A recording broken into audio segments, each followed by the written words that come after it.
자, 아까 나왔던 그 어마어마한 연금보험. 이 상품 이대로 받는 것이 괜찮은 건지 아니면 조금 손해를 보더라도 해약을 해서 불리는 게 맞는 건지. 박보미 TV. 박보미 TV.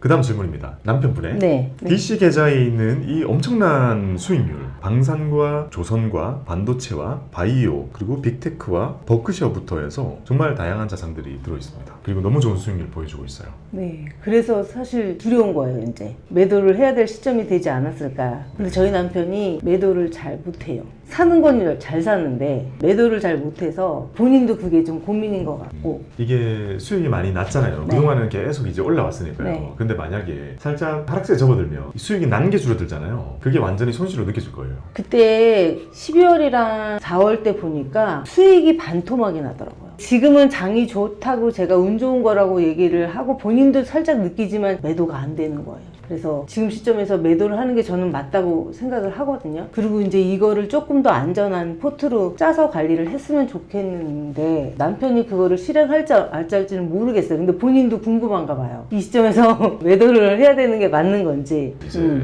자산관리 맞아요. 상담에서 주식 상담이 사실 넘어가는 네네. 건데 맞추지 못할 거예요. 음. 하지만 의견과 논리는 준비를 하는 게 맞거든요. 저는 조금 더 갈 것 같아요. 더 갈 네. 거는 같은데 이제 말씀드린 것처럼 자장님의 입장에서는 큰 하락을 겪을 때도 수익이 많이 나 있다가 수익이 줄었던 거라 마이너스가 일단 난 채로 막 계좌에서 이게 1, 2년 가는 경험은 진짜 안 해보셨어요? 근데 본인이 그래서 자신감이 되게 있더라고요. 그러니까 이제 계속 잘 갔으니까 꺾여도 다시 갈 거야. 이걸 두 번을 겪었잖아요. 본인은. 네, 네. 꺾여도 수익이 난 상태였으니까. 네. 근데 이제 이 사람 목표는 제가 봐서는 이 수익률이 50% 되면은 매도한다라고 결정을 한 것 같아요. 그런 공식이 있는 건 좋습니다. 네. 저는 어차피 미래는 못 맞추겠지만 그런 말씀 한번 드려봐요. 어쨌든 첫 투자가 이런 결과를 주면요 기대 수익률이 높아지는데 워렌 버핏 선생님이 한 25% 됩니다. 그리고 월스트리트에서 제일 우수한 최고 역대 최고 기록이 29% 정도 돼요. 그러면 올해 이제 만약에 40~50%만 나잖아요. 그러면 아주 통계적인 생각으로 봤을 때는 내년에는 까지거나 그만큼 안 날 거다라고 기대를 할 수 있는 거죠. 안 바꾼다는 전제하에. 그러면 이거를 팔지 말지의 의사결정은 어떻게 되는 게 좋냐면요. 이걸 팔고 살 게 있는지 없는지가 중요합니다. 그러면 항상 공부하는 사람이 돼야 되잖아요. 지금 이런 투자는요. 요거 이대로 10년 가지고 가는 투자는 아닐 거 아니에요. 네, 맞아요. 지금 이런 포트라는 건요. 계속 공부하는 사람의 포트여야 되거든요. 네. 계속 공부하는 사람이어가지고 이 뒤에 이 돈들이 그 다음에 어디로 흘러갈지에 대해서 공부가 계속 되고 추적이 되시는 분이라면 하셔도 돼요. 근데 저희 남편도 저도 일단은 명퇴한 시점부터는 무조건 보미님처럼 배당으로 갈 생각이기 때문에 그 전까지 자기는 어떻게 보면 이걸 늘려놓고 싶은 욕심이 되게 있었던 것 같아요. 저희도 네. 중간전상 받은 거라 네. 액수가 다른 30년 풀로 근무자보다 작거든요. 그래서 본인이 그런 생각을 했던 것 네. 같아요. 조급해 하시진 않으셨으면 좋겠고요. 주식 투자는 조급하면 좀 말리는 경우가 많이 네네. 있으니까요. 아직까지는 너무 좋기 때문에 네. 여기서 이걸 팔지 말지에 대한 고민의 의사결정을 첫 번째는 아까 50%된 팔겠다 이런 공식이 있는 거는 다 네. 좋아요. 그리고 그 네. 공식에 대해서 그 누구도 비난할 수 없어요. 50%에 파는 건 옳지 않아 이렇게 얘기하는 사람은 없단 말이에요. 시장은 공식이 없기 때문에 자기는 공식이 있어야 돼요. 그래서 50%에 판다는 공식은 너무 좋아요. 근데 이제 그 후에 이제 그걸로 살 거를 지금부터 그쵸. 공부해 보시고 찾아보시면 어떨까? 그래서 저희는 이거를 만약에 매도 후에는 아마 저희 남편 성향상 이걸 맛봤잖아요. 네. 그럼 아마 우주방어 포트는 눈에 안 조금 안 들어올 들어올 것 같아요. 그래서 하시게 돼야 될 것 같습니다. 소액이 되더라도요. 이거 이제 팔고 네. 많은 수익이 나 있잖아요. 네. 그러면 웬만큼 투자를 해도 수익금으로 투자한다는 느낌일 테니까 이게 남아 있는 거 가지고는요 마음껏 투자하시도록 한번 두시는 것도 좋은 저는 방법일 그냥 그거는 일반 계좌에서만 했으면 좋겠어요, 사실은. 이게 저희가 지켜야 될 1호거든요. 네, 그러면 같이 한번 열심히 노력해 봅시다. 왜냐면 저도 투자업을 종사하면서요 높은 수익률도 많이 받지만 네. 그러니까 이런 게 보통 한 3년마다 한 번씩 와요. 엄청 시장이 타오르는 게 한 3년에 한 번씩 오거든요. 근데 그 사이사이는요 정말 쉽지 않거든요. 정말 힘들고 어렵고 고되고 인내심 많이 요하거든요. 그런 게 또 올 거 아니에요. 언젠가는. 근데 저는 개별 주식을 그때 2020년도에 들어가면서 저도 운 좋아서 그 시장에서 수익이 났다고 생각을 하고 저도 예적금만 했었던 사람이잖아요. 개미처럼 맨날 그렇게 했던 사람이라 겁이 덜컥 나고 이건 그냥 요까지만 내 몫인 것 같은 생각이 드니까 그 다음 종목을 못 찾으니까 그냥 또 그 목돈이 거기에 묶여져 있었어요. 투자 못하고. 차라리 다행입니다. 물리는 것보다 나았을 거예요. 물렸었죠. 손절도 많이 하고 했는데 네. 그거는 제가 작은 액수로 했던 거여가지고 타격이 크게는 없었지만 일단 그래도 제가 그쪽 능력은 없나 보다는 생각을 해서 지금 이런 배당주 쪽으로 약간 더 눈을 돌리게 된 거죠. 그렇죠. 네. 이 그림 딱 보면 이제 다 보이죠. 이게 힘든 시간을 겪었던 분들은 본연의 이 두려움을 가지고 투자를 하거든요. 네. 언제 또 그렇게 될지 몰라. 그런 일이 오면 1, 2년 동안 또 고생할 텐데 라는 본연의 그걸 가지고 있다 보니까 훨씬 보수적으로 변화하고요. 아직 겪지 않으셨다면 조금 더 공격적이실 수 있으니까 이제 그 중간을 잘 찾아가지고 저는 조금 더 보수로 갔으면 좋겠어요. 어쨌든 저희가 퇴직을 앞두고 있으니까 보수적으로 가야 되는 거는 당연한 것 네. 같아요. 자, 그 다음의 질문은 아까 나왔던 그 어마어마한 연금보험, 심지어 96년도에 계약해서 네, 저희 30년 30년 동안 부은, 와, 30년 동안 1억 4천을 부으셨고 1억 9천이 됐습니다. 처음에는 수익률이 한 15% 이상 굴러갔는데 그때는 워낙에 돈이 네. 작잖아요. 신입사원 월급에 일부 조금씩만 했던 거였으니까 그게 아무리 수익률이 좋아도 IMF 터지고 나서 그때는 회사에서 10,000원, 저희가 10,000원 이렇게 확 줄이더라고요. 그래서 그렇게 가다가 이제 최근 들어서 늘리기 시작한 거였고 기간은 길지만 사실은 액수는 초반에는 굉장히 작게 굴러갔었죠. 중요성을 몰랐기 때문에. 그렇죠. 그리고 보험이기 때문에 결국에 30년이라고 한다면 이 수익률도 막 다 계산해보면 높지는 않은 수익률이나 보험의 장점은 사실 거기서 오는 게 아니거든요. 보험의 장점은 일단 비과세 될 거고 그리고 네. 다른 소득이랑 합치지 않는다는 장점이 첫 번째로 있을 네. 거고 두 번째는 강제로 넣어야 되기 때문에 이 투자금을 넣도록 만든다는 게 사실 보험의 파워. 그래서 했던 것 같아요. 급여에서 그냥 아예 네. 제하고 나오고 강제성이 있으니까. 그렇죠. 그거 아니었으면 누가 네. 1억 4천을 모았을 것이며 모았으면 딴 거 썼겠죠. 딴데 지금까지 이렇게 오게 만드는 건 보험 힘이거든요. 저의 눈에 보이지 않는 돈이기 때문에 지켜진 돈이에요. 이것의 제일 장점은 지금 딱 상황을 생각해보면요. 세액공제를 받은 연금들이 지금 되게 네. 많죠. 그리고 사모님 계좌에서는 세금공제 안 받은 것들이 있습니다. 네. 그럼 나중에 받은 것에서 세금 계산해서 뽑아야 될 거고 네. 안 받은 것에서 뽑아서 합쳐서 쓸 거 아니에요. 네. 그때 여기서 나오는 거는 거기에 아예 합치지도 않아요. 비과세라고 이미 꼬리가 붙어 있기 때문에요. 이 돈을 뽑는 거는 이 자체적인 스케줄이나 이런 것만 고려하면 되고요. 다른 것이랑 합치지 않아요. 근데 여기 같은 경우에는 연 1,500씩 20년이 나오거든요. 타는 기간이 정해져 있어요. 그러니까 얘도 어쨌든 간에 그 개시가 되면서부터도 4%로 굴러간다고 하더라고요. 너무 좋다. 그래서 요새 나쁘지 그런 거 않지 않을까 했는데 이제 20년 동안이잖아요. 네. 그래서 그 부분이 사실은 제가 걸려서 이 부분을 해약을 하면 4.4%를 띄더라고요. 그래서 저는 이거를 네. 이 상품 이대로 저희가 받는 것이 괜찮은 건지 아니면 조금 손해를 보더라도 해약을 해서 불리는 게 맞는 건지 사실은 이거는 저희가 신경 안 써도 계속 그냥 매달 따박따박 비과세로 들어오는 돈이기 때문에 너의 생각은 네. 가지고 갔으면 좋겠어요. 왜냐면 요즘에 연금저축 보험을 열면요. 최저 보증률 0.5, 1 이렇게 나와요. 제가 현업에 있을 때도 1 이런 수준이었거든요.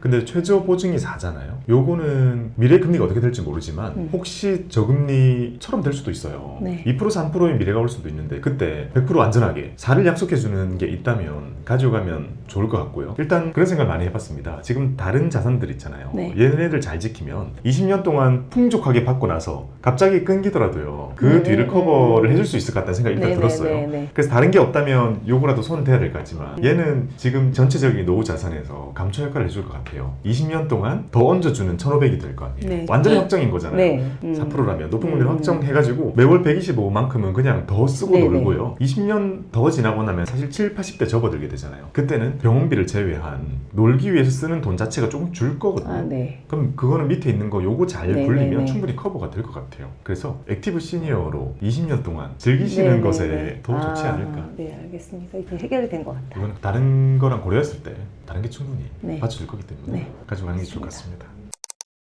그리고 이제 마지막으로 사모님의 계좌를 한번 보겠습니다. 위탁 계좌와 ISA와 연금저축. 아, 많이 겹치는군요. 종목이 거의 겹쳐요. 전 다 커버드콜 상품으로 다 깔은 거라. 다 커버드 콜이네요. 이럴 때면 안 돼요. 네네. 예, 아까 우리가 얘기했던 연장선이긴 한데요. 네. 위탁 계좌도 지금 금액이 작지가 않거든요. 그 네. 커버드 콜이 가지고 있는 리스크는 이 앞에 뭘 담고 있는가에서 발현될 거 아니에요. 네. 테슬라, 빅테크, AI테크, 나스닥 요거 거의 비슷하게 갈 겁니다. 비슷하게 수익이 나고 비슷하게 막 빠지고 이렇게 될 거란 말이에요. 근데 지금 이게 20% 주는 상품이거든요. 네. 나스닥 데일리 커버드콜 OTM이. 어쨌든 분배금은 굉장히 잘 주는데 떨어질 때 많이 떨어지더라고요. 그래서 지금 수익률 같은 경우에는 원금 대비 많이 올라오긴 했는데 이제 사실은 그게 제가 계속 분배금을 재투자한단 말이에요. 네, 그래서 계산을 ISA랑 그 연금저축 보면은 6%에서 7%. 사실은 제가 1년 반을 했을 때 7%잖아요. 네. 그러면 연수익률이 하방 방어 못한 것 때문에 제가 처음에 생각했던 그 월배당 이렇게 하면은 신나게 쓰면서 살 수 있겠다라는 게 깨져버린 거죠. 네. 저는 여기 있는 이런 커버드 콜에 대해서는 저희가 알고 있는 건 되게 많지만 놀랍게도 책에 보면 네. 커버드 콜 하나 나오잖아요. 그만큼 보수적으로 가지고 가는 게 좋아요. 그러니까 공부를 많이 하면 할수록 좋은 거는요. 네. 커버드 콜에 대해서도 공부를 엄청 깊이 하고 많이 하다 보면 아는 거의 비중 요만큼이 나왔을 때 선택지가 많아지는 거잖아요. 그 중에서 연금에 해당되는 것은 항상 가장 보수적인 것들 중에서 고르는 거가 좋아요. 네네. 그 패널분으로 나오셔가지고 지금 ETF 시장이 엄청 커진 것도 마찬가지고 그 안에 이제 커버드콜 시장이 굉장히 많이 커진 것은 베이비부머 세대들 은퇴하고 그 네. 퇴직금들이 엄청 몰리다 보니까 네. 이제 월배당을 원하는 사람들이 저처럼 많았을 거 아니에요. 네. 그러다 보니까 상품들이 굉장히 많이 나왔는데 경쟁이 너무 심하다는 거예요. 그래서 더 위험하다는 거예요.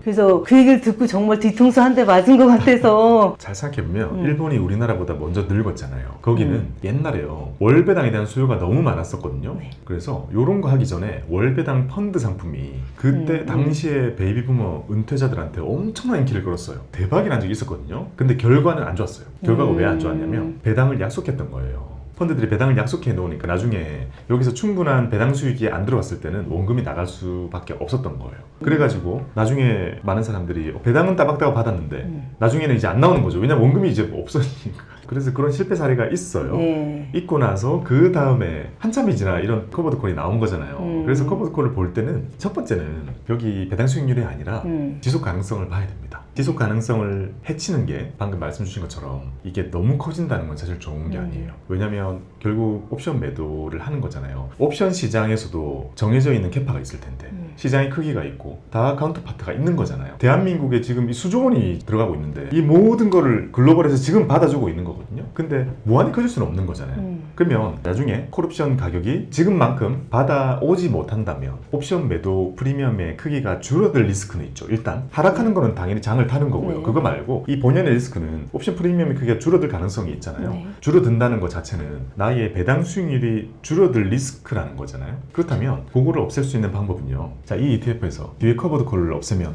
이제 콜옵션 매도로 가지고는 프리미엄 수익이 없어진다는 겁니다. 네. 그러면 그게 없어지고 나서도 앞에 있는 이 친구가 괜찮은 친구인지 그게 첫 번째로 중요합니다. 지속 가능성 거기서 나와요. 그래서 요즘에 드는 생각은요. 미국 100자 리포트는 초년생 친구들한테만 추천을 드리고요. 네네. 그래도 은퇴자 가까우신 분들한테는 제가 미국 100포트를 거의 말씀드리지 않고 최대한 반대쪽으로 말씀드립니다. 네. 왜냐면 최근에 미국 너무 좋았잖아요. 맞아요. 근데 운 안 좋게 앞으로 10년에 안 좋으면 초년생 친구들은 괜찮아요. 그런 10년도 결국 이겨내고 결국에 모든 걸 얻어갈 수 있을 텐데 은퇴 앞두고는 조금 저는 무섭다가 말이에요. 그래서 주식 부분에서 미국도 가지고 가되 이머징도 넣고 한국도 넣고 일본도 넣고 그리고 이왕이면 금도 넣고 아예 배당도 따로 빼가지고 배당주 넣고 리츠 넣고 이런 식으로 이제 쪼개서 말씀을 드리는 게 그런 리스크 때문입니다. 그래서 지금 관심 종목에 일본 리츠 배당이 있더라고요. 네. 그래서 그거하고 금이랑 좀 보고 있어요. 만약에 금까지는 안 사시더라도요. 네. 이렇게 포트를 짤 때 가장 큰 팁을 드리자면요. 자, 연금저축이 제일 중요하겠죠. 네. 이렇게 봤을 때 해외 주식 비중이 지금 거의 다예요. 해외도 어차피 미국인 거죠. 그러니 여기 안에서요. 미국 주식 종목 줄여야 되고요. 네. 그리고 커버드콜 아닌 거 위주로 담고 커버드콜은 더 해야 되는 개념으로 여전히 MSG처럼 써야 되는 네. 거고요. 그리고 미국 지수를 다 담기에 부담스럽다면 거기 안에서 딱 3개로 나누면 돼요. 미국 지수 담고요. 네. 이머징 담고요. 네. 한국 담으면 돼요. 이머징은 뭐 인도나 뭐 그런 쪽 얘기하시는 거예요? 인도, 베트남, 이렇게 고르셔도 되는데요. 네. 만약에 뭐 고르시겠다 하면 지수 ETF가 있어요? 네, 이머징도 이머징, 있어요. 그런 식으로 해서 여기 안에서도 국가 분산을 네. 3개 정도로 해주시면 좋고요. 네. 그 다음에 배당주 쪽 보면 지금 너무 작죠. 여기도 늘릴 거면 확실히 늘려주는 네, 게 네. 좋아요. 그리고 배당주 안에서도 배당주도 넣고 리츠도 넣고 그리고 원한다면 여기에 슈드에 붙어있는 커버드 콜인 거잖아요. 걔까지 커버드 콜도 여기서는 MSG로 커버드 콜이 완전 메인이 되면 안 돼요. 네네. 자, 정리해보면요. 자, 연금저축 안에서 채권은 이것도 커버드 콜 있나요? 네. 그 얘가 더해져야 된다 했잖아요. 3단계처럼 네. 밑에 깔아야 되는 거는 종합채권 ETF로 깔아요. 그거 깔고 네. 커버드 콜로 얹어주세요. 네. 그 다음에 배당주로 넘어갈게요. 배당주도 커버드 콜 두 개 돼 있으니까 이거 말고 그냥 오리지널 슈드 거기에 네. 그리고 리츠 ETF 둘 다 배당 많이 주는 친구들입니다. 그거 깔고 위에 또 커버드 콜 하나 골라가지고 얹어주세요. 그럼 우리나라 것 중에는 제가 지금 일반 주식에서 플러스 고배당주 하나 조금 담았거든요. 네. 그거 말고 맥쿼리 인프라 그거 담는 건 어떤지. 좋습니다. 맥쿼리를 담고 있는 리츠 인프라 펀드가 있거든요. 아, 그것도 그래요? 괜찮아요. 맥쿼리가 엄청 많이 담겨 있고 네. 나머지가 리츠가 담겨 있습니다. 이 아, 전체의 네. 배당은 그래도 괜찮고 네. 리츠 자체는 다른 친구들이랑 많이 안 겹치는 성격을 가지고 있거든요. 네네. 그래서 그걸 담는 거는 좋아요. 네. 많이 고쳐야 될 것 같아요. 국내 주식 네. 쪽도요. 이거 배당 수익률이 엄청 높거든요. 그러니까 다 보면 10% 이상 되는 것들이에요. 그래서 배당금이 들어오는 거 보면 그거에 빠져서 사실은 헤어나오지를 못했었어요, 계속. 그래서 5개 있어서 지금 정신이 없어서 어지러우니까 커버드 콜을 쓰시더라도 요거 이미 중복이죠. AI텍 빅7까지도 중복이죠. 요런 거는 일단 관리 차원에서 합쳐주시되 저는 여전히 코어로 가져가야 될 거는 지수 그 자체가 되어야 된다고 생각해요. 네네네.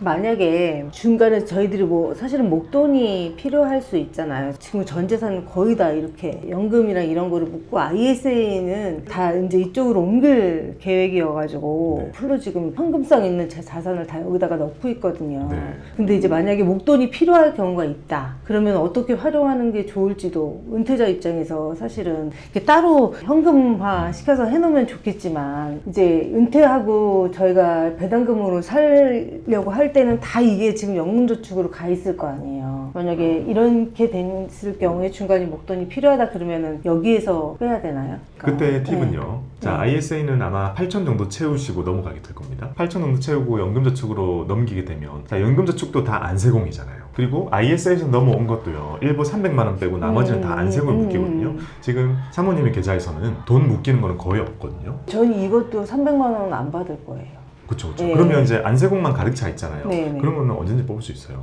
언제든지 뽑을 수 있다는 것은 마이너스만 많이 나 있지 않으면 충분히 뽑을 수 있다는 걸 의미하고 네. 그러면 마이너스가 쫙 나지 않도록 네. 포트만 잘 짜놓는다면요. 웬만큼 필요한 목돈들은 다 뽑을 수 있도록 상태가 될 겁니다. 연금 계좌하고 뭐 그런 거 담보로 마이너스 통장 같은 거 누가 있다고 회사에서 막 사람들이 그러나 봐요. 네, 그거 있습니다. 네, 연금 그래서- 담보 대출로 앱에서도 간단히 신청이 되는데요. 네. 증권사에서 이 연금 자산은 되게 담보 가치가 높잖아요. 네. 그래서 여기서 담보 대출이 실행이 되는데요. 네. 보통 비율은 증권사마다 다른데 네. 5, 60% 정도 돼요. 그리고 금리는 상당히 낮은 금리로 나옵니다. 그러면 여기 들어있는 게 5천이면 한 2, 3천 뽑아서 급히 쓸 수 있고 그 얘기구나. 낮은 금리로 갚아 나갈 수 있는데 단점이 딱 하나가 있거든요. ETF만 들어있을 때 대출이 안 나와요. 아, 그러면 어떤 거? 다 TDF 바꾸고 대출하면 됩니다. TDF. 보통 네, 저도 정말 급할 땐 그렇게 해본 적이 있어요. 아. ETF를 다 팔고 TDF를 매수하면 일반 펀드는 담보 가치가 그대로 잡혀요. 그렇게 해서 쓰시면 됩니다. 그 좋은 알겠습니다. 방법이에요. 왜냐면 60% 나오면 엄청 큰 목돈 나오는 거잖아요. 네. 뭘 팔지 고민할 때도 엄청 스트레스 받거든요. 근데 맞아요. 그대로 현금화 시킨 다음에 급한 데 쓰고 다시 이렇게 메꾸면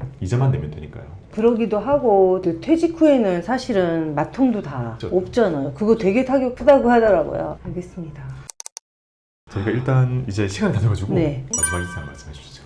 제가 너무 즐겨봤던 고민님과 영상 찍게 돼서 너무 감사했고요. 제가 지금 궁금했던 것들, 좀 무서웠던 것들 많이 해결해 주신 것 같아가지고 제가 지금 조금 따뜻하게 집에 갈 수 있을 것 같아요.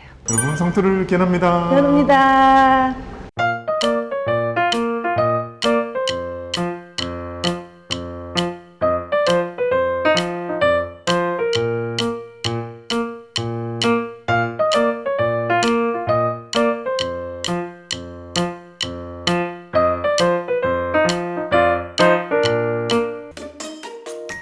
박보미 TV 박구미 TV